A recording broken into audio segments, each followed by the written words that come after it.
Begin by taking a moment to settle yourself.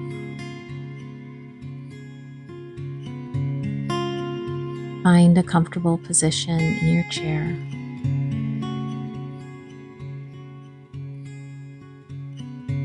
Take some slow and deep breaths.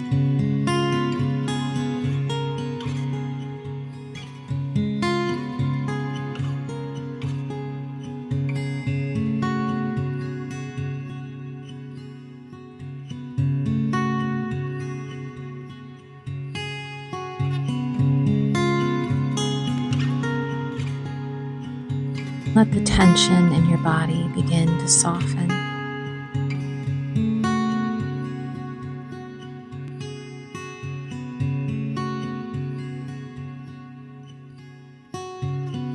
And set your intention to be with God in this time and space in prayer today.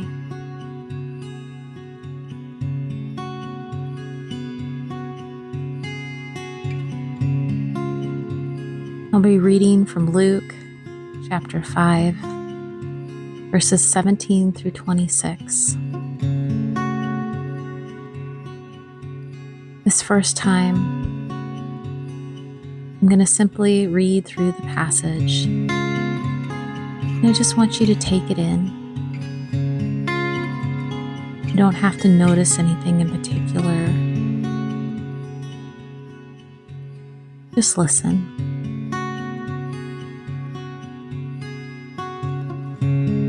And then I'll offer the story a second time in the form of a guided prayer meditation.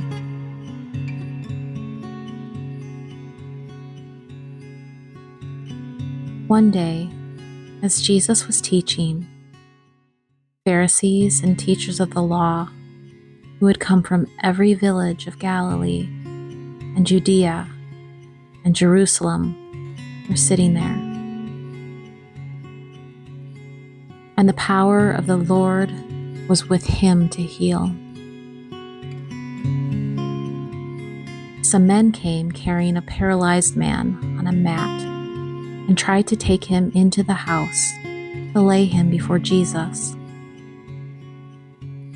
When they could not find a way to do this because of the crowd, they went up on the roof and lowered him on his mat through the tiles into the middle of the crowd, right in front of Jesus. When Jesus saw their faith, he said, "Friend, your sins are forgiven." The Pharisees and the teachers of the law began thinking to themselves, "Who is this fellow who speaks blasphemy? Who can forgive sins but God alone?" And Jesus knew what they were thinking and asked, "Why are you thinking these things in your hearts? Which is easier to say, 'Your sins are forgiven,' or to say, 'Get up and walk'? But I want you to know that the Son of Man has authority on earth to forgive sins." So he said to the paralyzed man, "I tell you, get up, take your mat, and go home." Immediately he stood up in front of them, took what he had been lying on, and went home praising God. Everyone was amazed and gave praise to God. They were filled with awe and said, "We have seen remarkable things today."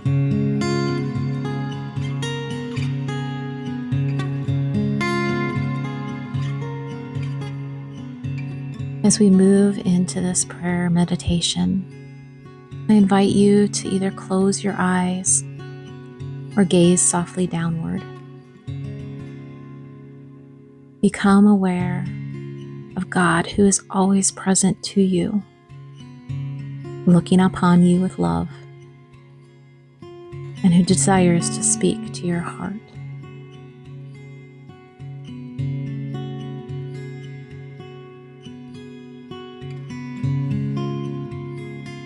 One day, as Jesus was teaching, Pharisees and teachers of the law who had come from every village of Galilee and Judea and Jerusalem were sitting there, and the power of the Lord was with him to heal.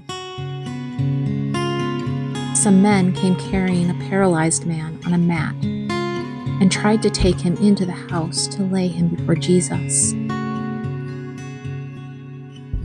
When they could not find a way to do this because of the crowd, they went up on the roof and lowered him on his mat through the tiles into the middle of the crowd, right in front of Jesus. I want you to imagine yourself within this scene. You are standing in a bustling village. The air is thick with heat, dust stirring under the feet of the gathered crowd. You hear murmurs of excitement. Jesus is here, teaching inside a home. You can feel the people press forward. They are straining to catch his words.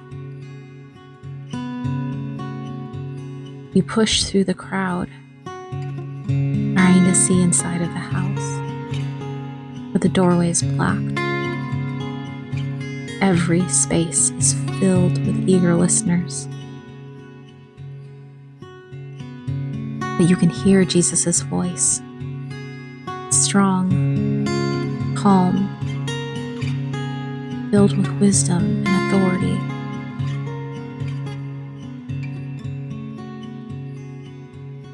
Now you see a group of men nearby, and your focus shifts to them as you watch them.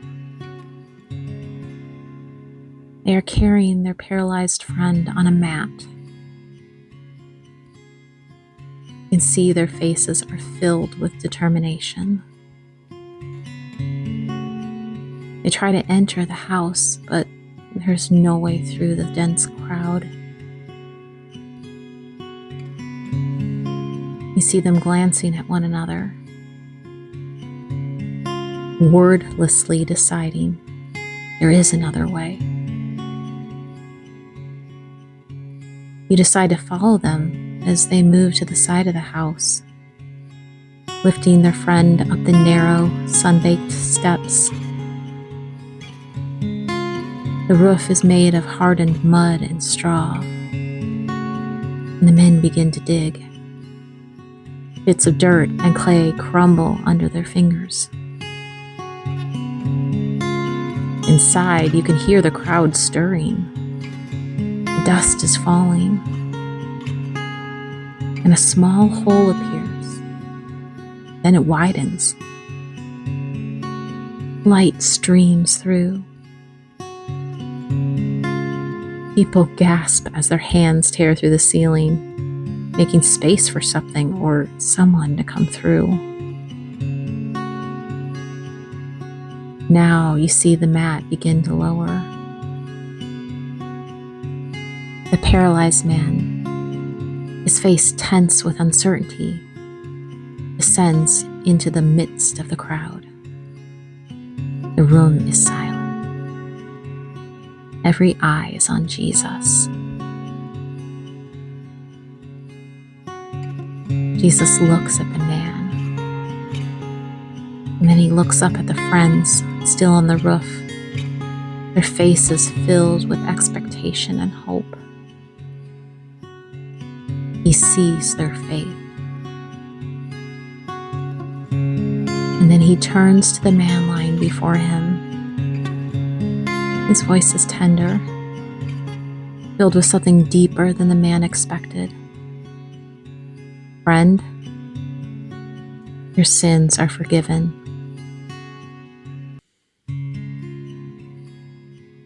Imagine being the paralyzed man. You were expecting healing for your body, but Jesus speaks to your heart first. What does this feel like for you? What stirs within you?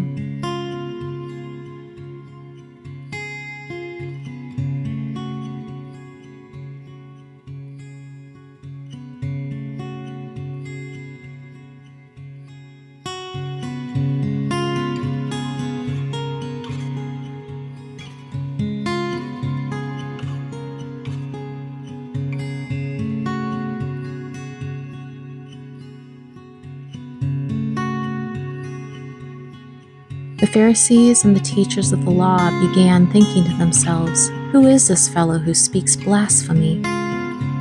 Who can forgive sins but God alone?"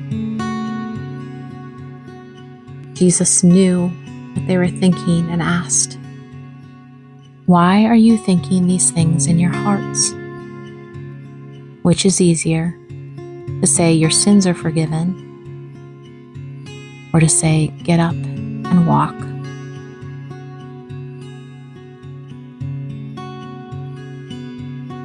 You can hear the religious leaders murmur among themselves. Their faces are stiff. Their hearts seem resistant. And so you hear them say, "Who is this man who forgives sins?"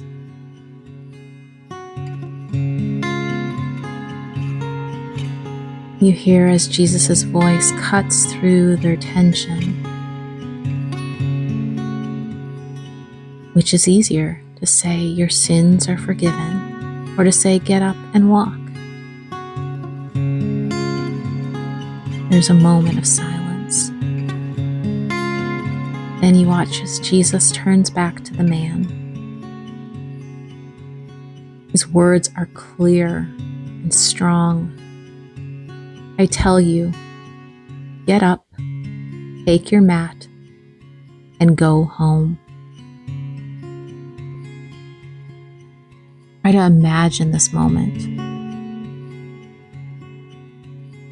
You watch as this man, motionless for so long, suddenly feels strength surge through his body.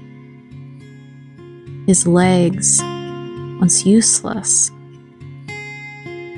now can support his weight. His hands grip the mat. He begins to stand up.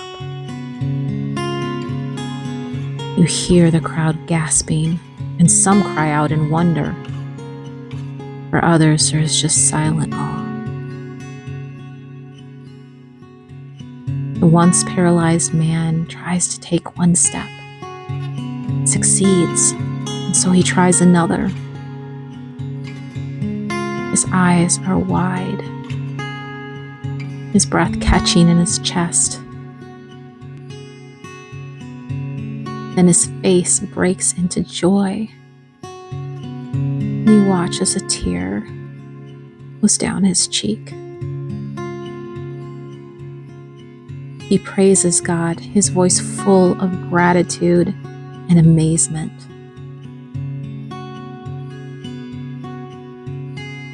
And you look to Jesus.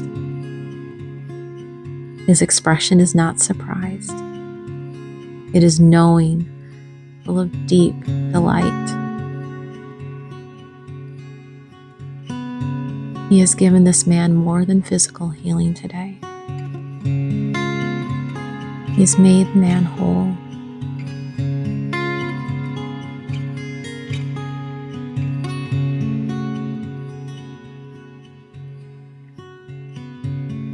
Where do you see yourself in the story?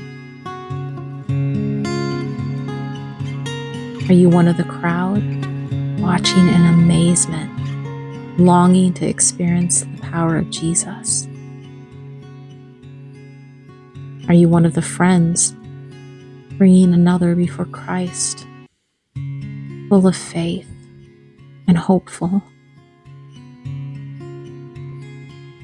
Are you the paralyzed man, hearing words of forgiveness and healing spoken over you?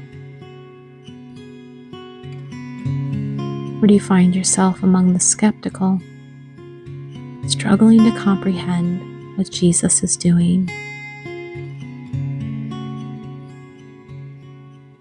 Take some time with that question. What do you feel like Jesus is trying to say to you through this story today? What do you want to say to him?